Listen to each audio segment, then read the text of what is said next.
Is a dogma lesson just not bothering to plan? That's a question for TEFLologists. When I read this book, is it better to skim or scan? That's a question for TEFLologists. Can you be a good teacher if you have a CELTA? Or should you invest in an MA or a Delta? From politics to methodology, we'll discuss them all on TEFLology. Hello, I'm Matthew. I'm Rob. And I'm Matt. And welcome back to TEFLology, a podcast about teaching English as a foreign language and related matters, presented by three self-certified TEFLologists. TEFL cultures. Today's TEFL culture is not really a culture, to be honest. Okay. It's an activity, but it's a very famous and popular activity and has not achieved the status of culture yet, and probably never will. But anyway, it's a grammar dictation. Have you guys heard of a grammar dictation? No. Also known as a Dictogloss. Ah. Yeah. So Ruth Weinrub wrote a book called Grammar Dictation, an activities book, which is all about dictoglosses. It's a book just about this one activity and different types of this activity. Right. Do you know anything about how a dictogloss works? Not really. Not enough to give an answer, I don't think. Right. Okay. But Yeah. I'm vaguely familiar with how it goes about in the classroom. Yeah. Okay. So it's commonly known as a grammar dictation. Dictation is part of it. It's an activity that when I first read about it, I thought, this is amazing. This is the holy grail of language teaching activities. Right. Okay. And got very excited about it. I think as many people do, and have used them quite often. Right. I think some of the things that people like about it is that it covers all four skills. Right. It's interactive, it's communicative, and it also has a focus on form. Okay. Yeah. Nice. So basically, the way it works is the teacher has a text and reads out the text to the students. Is this a text graded to the level of the students? Yes. Okay. Yes. Right. And if there is a focus on form, the text would contain that form. Right. I see. Yeah. And so the teacher would read it out, depending on the students, once, twice, or three times, or however many times is necessary. And the students listen to it, and what their ultimate goal is to reconstruct the text. Right. So they work in small groups to reconstruct the text. Reconstruct it in a written form? In a written form. Okay. Yeah. So basically, they're hearing the text. They are working together in groups. So the listening component is obviously listening to the text. Yeah. The speaking component is obviously collaborating, working together, and then to write the text. Reading can come in either reading other groups' reconstructions or the teacher giving the original for them to compare their version with the original version. Okay. Nice. So they would see and then hopefully what happens is they notice the form.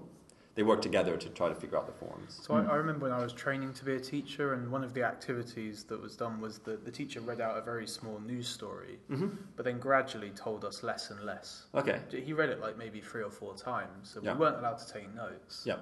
We just had to listen 3 or 4 times, and then we had to reconstruct the story. Okay. And then we didn't focus on the form, but we focused on the variety of language that was used and that kind of stuff. Yeah. But Yeah. So obviously, I guess that's the same. Yeah. So what's nice is that the students are focusing on both at the same time, the meaning and the form. They're reconstructing, so it makes sense to them, but they also have to use forms to make that meaning clear. Right.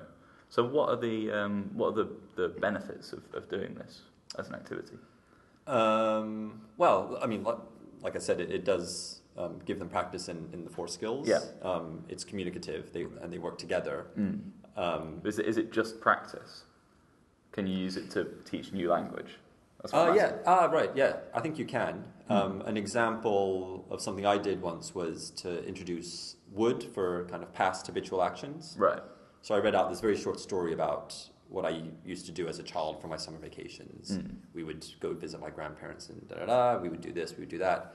And the students, in their groups, they reconstructed it, they got it all down, and they used used to, they used simple past. And then I showed them, I said, it's great, and I showed them my original, and they started seeing all these woods everywhere. Right, so it encourages kind of noticing, I guess. Yeah, Okay. exactly. Yeah.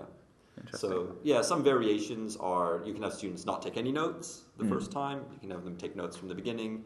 You can assign different, for example, a group of 4. You can assign different members different things to listen out for. One person can be in charge of vocabulary, one person, etc. Or they can do it by section. Okay.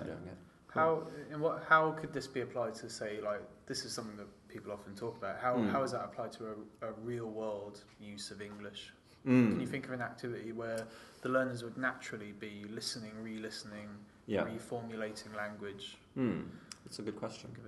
I mean, I guess it would be useful in terms of, like, if you've got students who are going abroad to study, it'd be very useful for processing lectures and things like that. You know, making their taking what they've made from their lecture notes, what they've heard in the lectures, and then reconstructing that into something that they can use as part of their studies.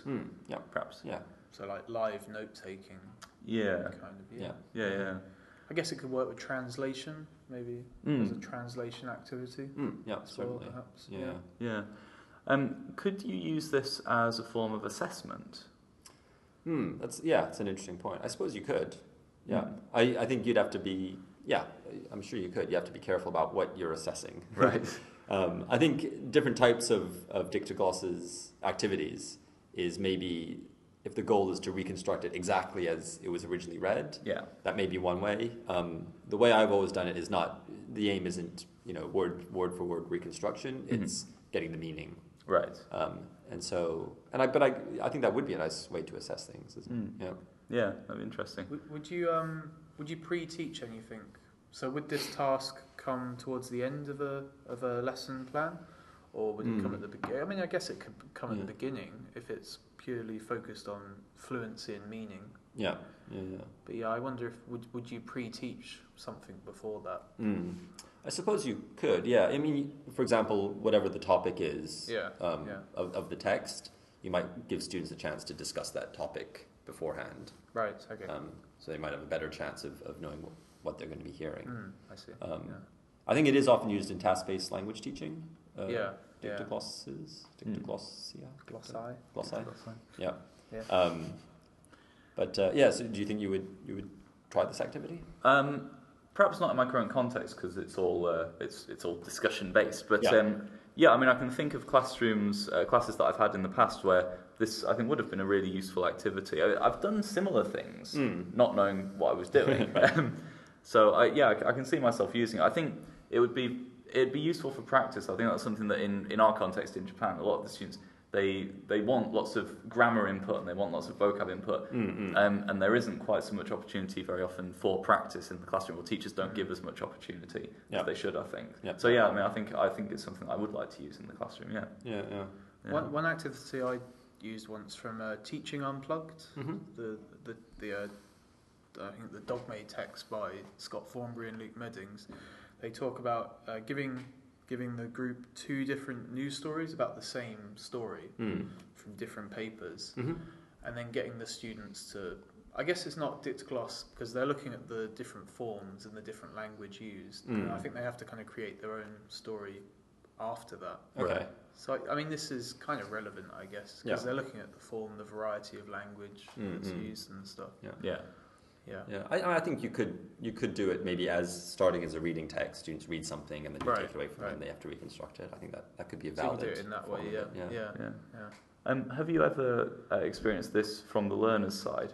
Have you ever been taught anything this way? Yeah, I don't think I have actually. Would you like to be? Because I have prepared. No.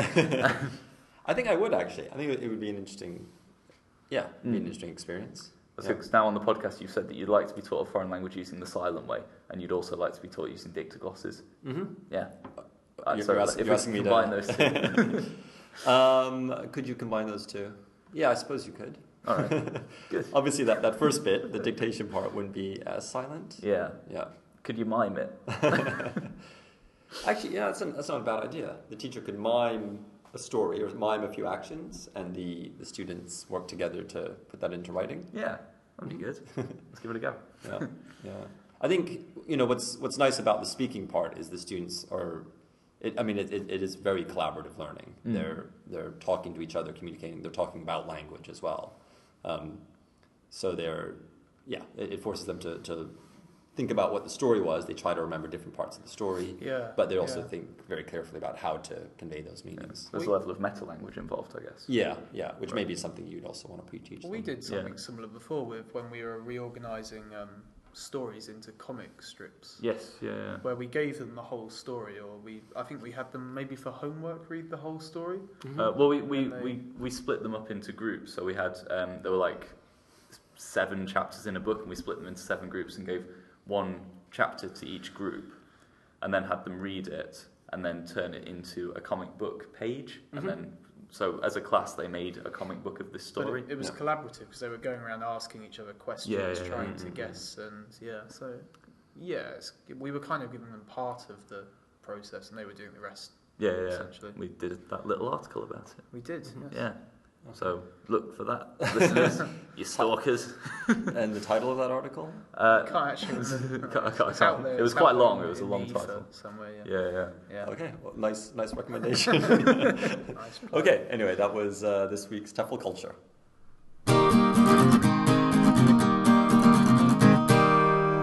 TEFL News. Today's TEFL News story is about a study which has shown which languages have the most global influence. So, did you hear about this story at all? Nope, not yet. No. I don't read any TEFL news. I just wait to get it all from TEFLology. What about when you're doing it? Even then, I skim. Okay, well, this was a study conducted by researchers at MIT, which I think is the Massachusetts Institute of Technology. Correct, yes. Which tracked book translations, multiple language editions of Wikipedia, and multilingual Twitter users to see how languages interact with each other and how much global influence they have. Actually, I think I did read about this. Oh, right, okay. Well, good. I didn't. I still haven't. So they were looking at instances of text being translated and which languages they were translated into and from. Okay, and they created some kind of pretty diagrams, which you guys have in front of you. The listeners don't have, but I think we can put a link to this on our Twitter feed, which you can follow at TEFLology. So they should pause right now, go get it, and come back. Okay. Yeah, exactly. So they found that English, unsurprisingly, was the most globally influential language. So it was the target language of translation of almost all the other languages. It was the one most frequently translated into. On the 3 different formats that they were studying. So translated into and from. Both. Yeah. And so English was the most influential global language. What do you think was the second most influential? Well, I'm going to, without looking at the graph, I'm going to guess Chinese. Chinese, okay. In terms, I mean, we've got the example here. We've got Twitter, so I'm not sure how. Do they have Twitter in China? I'm not sure. Heavily redacted Twitter. I'm not sure because that might affect this, obviously. I think they do because it was included in the study. Right. What do you think? I don't know. My guess would have been Spanish, but I don't know. Well, the correct answer is Russian. Ah, interesting. Interesting, yeah. I thought this is why I thought it would be an interesting story to discuss. So Russian was in second place. Now, while English was the target language of all of these different languages from around the world, Russian was mainly influential among geographically related languages. Languages from countries that were geographically in close proximity to Russia. Bulgaria, Ukraine. Okay, yes. Yeah. And so you said Chinese, and that's interesting because that's what I might have assumed as well. I might have assumed Chinese, but there's actually a quote from the authors of the study in the conclusion of the study. They said, although languages such as Chinese, Arabic, and Hindi are immensely popular, so they've got a huge amount of native speakers, we document an important sense in which these languages are more peripheral to the world's network of linguistic influence. Which I thought was really interesting. Yeah, that is interesting. Do they have any possible reasons for that? Well, I think that it's. I think it's very complicated, and this is what I was going to ask you. What do you think are the reasons for that? Right. Yeah. Any ideas? Is it to do with the characters that the language uses? It could be, couldn't it? Right. The Russian uses Cyrillic. But Russian uses, so maybe that's not the reason. Yeah, I mean, I wonder if it's more to do perhaps with the spread of culture, and also to do with the interrelatedness of the speakers. So, for example, speakers of English and speakers of Chinese, it's about the same number of people. If you include all the second language speakers. But the second language speakers, the first language speakers of English, are spread out all over the world. They're largely multilingual themselves, whereas all the speakers of Chinese, or the vast majority of the speakers of Chinese, live in China and speak Chinese to each other. So even though there's a similar number of speakers, it's much more insular in terms of its global reach. That's interesting. That's what I assume. So my question is, does this have any implications for the future of the language teaching industry? Because people often say, and people who are not language teachers often assume, that Chinese is going to quickly replace English as a global world language. This study seems to suggest that that's not the case. I was going to mention that point actually, because for a long time now it's been, just in terms of the economy and everything, China overtook Japan to get second place not so long ago, and people often joke, the best thing to do now is to learn Chinese. And I always wondered about that. I always questioned that. It never seemed like it was going in that direction. I don't know why. Maybe just because the Chinese are more willing to learn English than we are willing to learn Chinese. Do you think this? What's the duration of this study? Do you know? I'm not sure actually. I don't have that information to hand. Because I'm wondering, because there's been obviously a lot of conflicts recently with Russia and the Ukraine.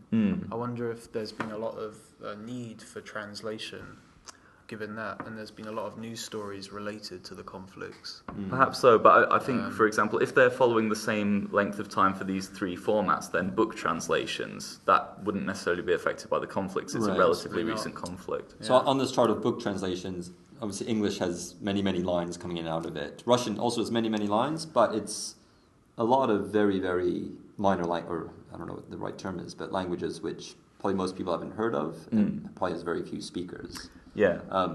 So even though it scores highly for the number of translations happening there, like you say, maybe the global reach is very limited. Well, going back to your point about why Chinese, or Mandarin in this case, isn't going, or perhaps might not catch on in the same way that English has. Have you read David Crystal's English as a Global Language? It's a very famous book. A long time ago. Because I remember reading that, and he has a list of reasons that he gives for why English is very popular. And he talks about the history, and he talks about the power relationships. But another thing that he talked about was culture. So English-speaking countries, they produce a lot of movies and TV and books and things like that, which are popular kind of around the world. And China, especially modern China, I think perhaps things are changing, but for the last few decades, it hasn't been known for its particularly rich cultural output. I think probably because there's censorship and things in place. So I wonder if that's a part of it. So the implication would be that if China were to produce movies that were blockbusters all over the world, things might start to change. Perhaps not just movies, but mass media. I wonder if that would be the case. There's also the argument between, like Mandarin or Chinese is heavily related to the culture that it's from. Can it ever be? Because English can be, replicated over a lot of different cultures, and obviously English is a lingua franca. Things. English is quite adaptable. Is Chinese adaptable? I wonder. Well, I don't see why it couldn't be. I think it's heavily culturally laden, isn't it? But I mean, I think English was. If you, even in the quite recent past, I think the English as a lingua franca movement is very recent. So I think perhaps because English has this history, and because it's got a kind of colonial legacy behind it, it's been easier to disperse and internationalize the language, and that might make it more difficult for Chinese. But I don't see in principle why Chinese couldn't do the same thing. I mean, it'd be an interesting question. My feeling is that any one language isn't inherently more adaptable than another one. Maybe English. I mean, English has certainly come to be that way. But it's come to be that way. If we were having this conversation X amount of years ago, will you be saying the same thing? Maybe not. Probably not. We'll put a year in there in the edit. So. X is 10 in the program. I didn't mean X. This is 2,000 years ago. X would be 10. So. Yeah. Yeah. So anyway, that's the TEFL news for this week. TEFL Pioneers. Before I introduce this week's TEFL Pioneer, I've got a couple of questions I'd like to ask you both. Okay. So, are you good language learners? Do you feel you're good language learners, second language learners? I would say no. I would also say no. Why do you say no? Mainly because I'm lazy. I think I know some of the things that I should be, or some of the things I should be doing more of to be a better language learner. And For example? for example, studying, picking up a book now and then. Okay. I mean, those kinds of things. I know I could probably have a much larger vocabulary than I do just by, studying vocabulary, and I could probably have better communicative skills by communicating more. Yeah. I think I'm in Japanese they say mikabozu. Do you know that phrase? No. It means a monk for 3 days. So it means I come up with an idea of something that I want to do to learn, and I do that for a bit and then just give up. So I'm not consistent with things. So Okay, so say you were preparing for a test, or you needed language for something in the future. How would you learn? What would be your strategy for learning? Depends what that something in the future was. So if it was a test, I'd probably learn in certain ways, and depending on the test also. But if I need to go to the post office to do a specific thing, then I'll study just those phrases that I need to do it. Yeah, I think my strategy for most kinds of language learning is to pay a lot of money to someone to teach me. And then if I haven't studied or if I haven't bothered going, then I feel like I've lost money. So that motivates me to actually do it. Right. Yeah. I was going to say, for me, a lot of it is finding the motivation. Yeah. Okay, perhaps the other side of the argument is, what do you like your learners to do? So you talked about yourself as learners. Yeah. What do you like your learners to do? Yeah, it depends on the learner, really. Yeah. I mean, obviously... But your current right, learners... putting effort in and showing some interest in the subject. Or... Yeah, doing a little bit outside of class. Not too much. I don't want to push them too much usually, but just doing a little bit to review what we've studied or to prepare for coming classes. You're not a language coach then? I'm not really, no. Right. Okay, so this week's TEFL Pioneer is Rebecca Oxford. Are you familiar with her work? A little bit, yes. A little, I should say Dr. Rebecca Oxford. Yeah. I did quite a lot of research into communication strategies, and so there's a bit of crossover with her language learning strategies. Excellent, yeah. So I thought I'd choose Rebecca Oxford because, as we talked about previously on today's podcast, you mentioned Dictogloss, which is a teaching activity. In a sense. Not in a sense, it is an activity designed by led by a teacher for learners. And in the previous episode, we talked about learner coaching. Yeah. And the idea that you're, rather than teaching learners, you're giving them weight, you're coaching them essentially, leading from behind, essentially. And I thought that Rebecca Oxford adds a nice synergy between the two, perhaps, or she fits in somewhere in the middle. Okay. I'd say. So just a little bit of background about Rebecca Oxford. She's currently a professor at the University of Alabama at Birmingham. She's published numerous articles, including learning technology and teaching methods. Right. But I guess she came to notoriety, I'm not sure if that's the right word to describe her, in the 90s for her work, Language Learning Strategies, what every teacher should know. Right. Are you familiar with that text? Yes. Yeah, I think so. Good.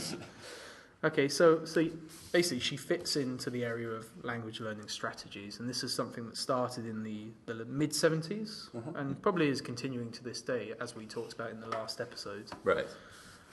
She describes language learning strategies as specific actions, behaviours, steps or techniques students use, often consciously, to improve their progress in apprehending, internalising and using the L2. Right.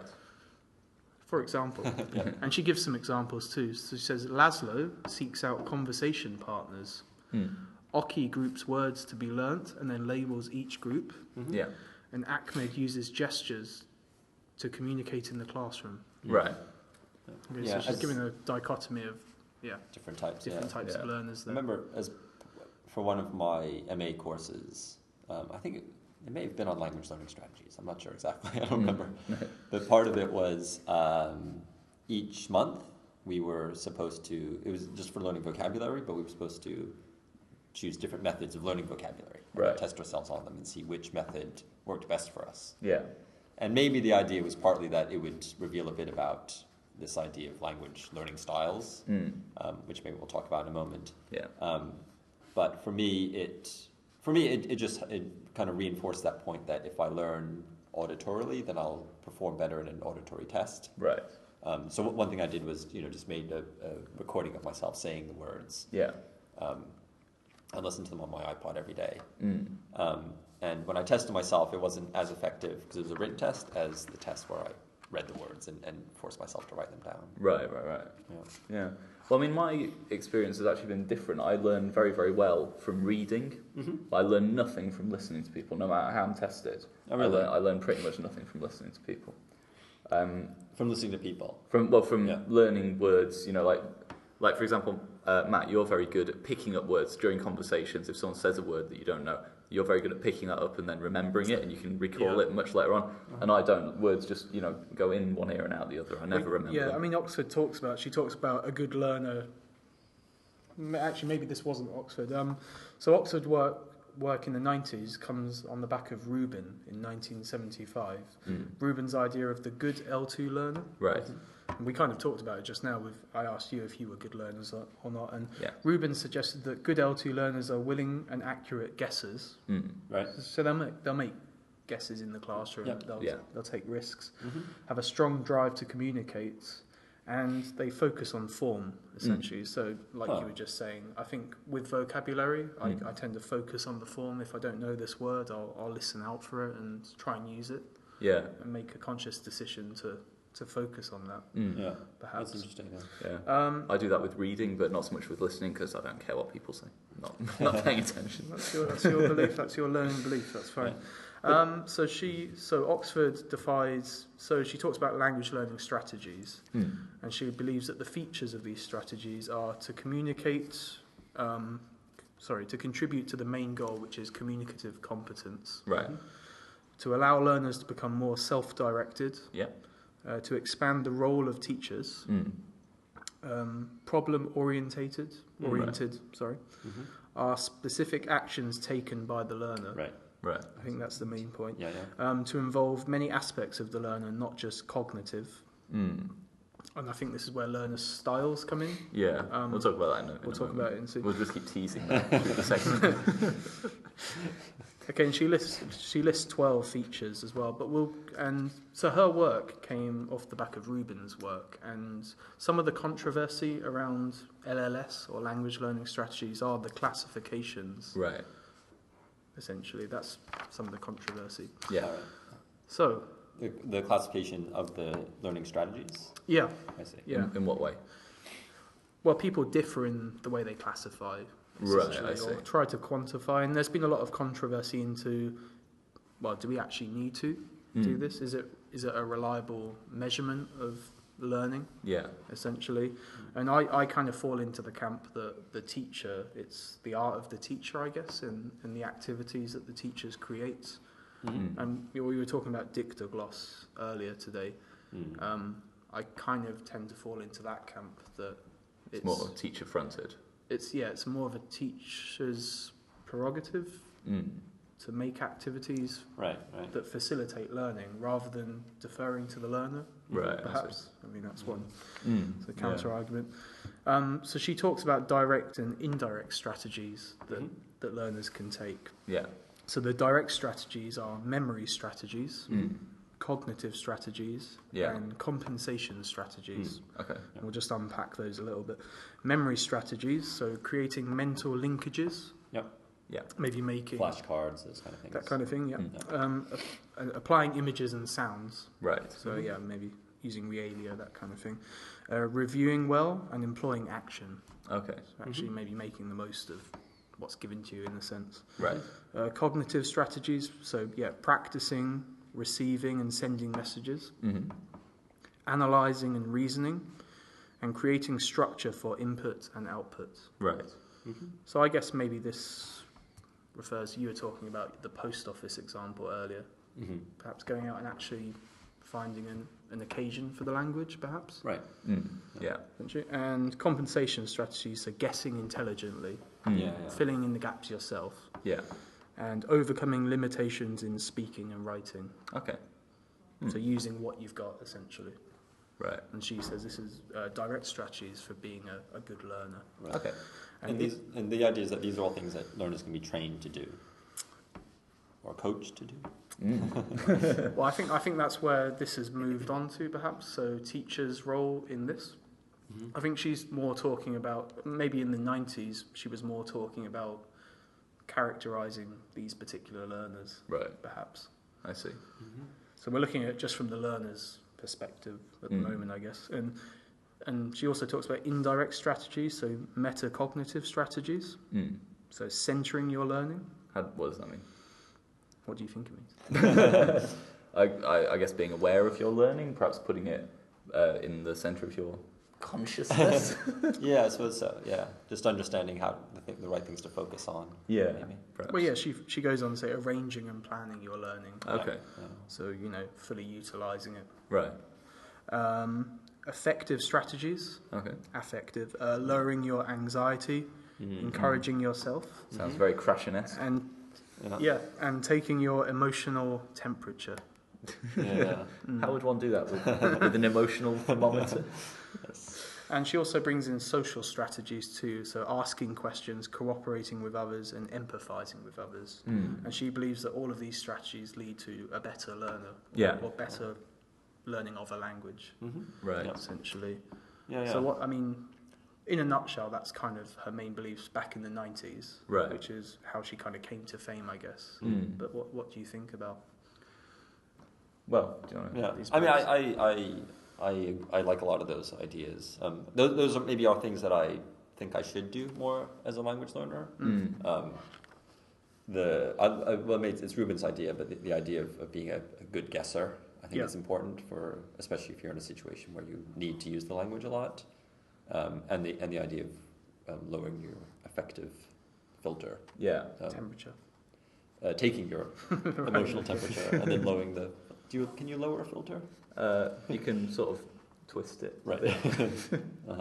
Yeah, but then I think that also maybe part of her work is looking at how individual learners maybe are better suited to certain strategies. Right, and she also talks about particular learning styles. And this is where this might come in. Yeah, as well. But it looks like we're out of time. So. I think we can briefly touch on it. Yeah. So she also talks about motivation, gender, cultural background as being other contributing factors to strategies, or they may inform certain strategies. Yeah.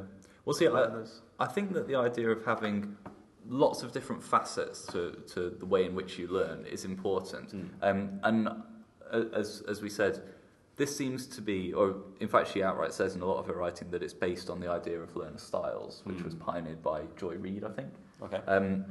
And so a quote from one of Oxford's papers, she's talking about Reid, and she says, Reid demonstrated that ESL students varied significantly in their sensory preferences, with people from certain cultures differentially favouring 3 different modalities for learning. Students from Asian cultures, for instance, were often highly visual, with Koreans being the most visual. Hispanic students were frequently auditory. Japanese are very non-auditory, and so on. Yeah. And I think that an idea that's based on something as reductive as that is a little bit problematic. Now, if she's introducing other things such as gender and various other aspects of someone's social life, then that's maybe better. And the fact that it's based on something a little bit weird doesn't necessarily mean that it's wrong. But yeah, it makes me a bit suspicious of the idea. Yeah, I think maybe. I agree. I don't think it means it's wrong, but I think maybe it's the risk there is that people apply those ideas in the wrong way. Yeah, and I think perhaps maybe that's why she's tried to introduce many more factors to the way that you assess a student's. Yeah, but I think, for me, even those looking at things like gender seem kind of irrelevant. Yeah. I think the danger here is maybe a less experienced teacher or maybe a more experienced teacher would say, okay, I'm going to go teach in Japan now. Yeah. let me check what kind of learner styles they have and design a course based on that. Yeah, exactly. Or like, I'll encourage these strategies because these strategies are going to be effective for Japanese learners. But of course, Japanese learners are this huge group of people. Right. They're not quite as homogenous as... And even with any class, saying, I think these are the best strategies for this class or this group of people is problematic. Exactly. I'd agree with that to an extent, because I think like people that do a pre-teaching certificate, they learn one way of teaching, arguably, but that can't be applied to all of the world. Can it not? Can it? I don't know. But I don't think you should kind of go straight in and just change things. Yeah. Like maybe one size fits all approach. It doesn't always work. No, exactly. Yeah, and I think it is a problem that we send teachers out with these very reductive views of their students, and then tell them to, to do things. I don't know. I think it reduces the students in a way. I think it can be offensive to groups of students. I'd say. Yeah. But I mean, I'd agree with Oxford in the sense that tailored use of such strategies probably leads to better learning. I agree, but I think in that case it would be a case of introducing to learners a bunch of strategies and maybe letting them select the ones that they feel perhaps giving them, for them, not just encouraging them to be autonomous, but encouraging them to be autonomous in their choice of strategies as well. Meta-autonomy. Yes, meta-autonomy. That's a nice term. You should write a book. I think the main conflict comes when you try and apply these strategies to what you do as a teacher. I think that's where the conflict arises. Yeah, that's probably true. Okay, and so that's Rebecca Oxford, today's TEFL pioneer.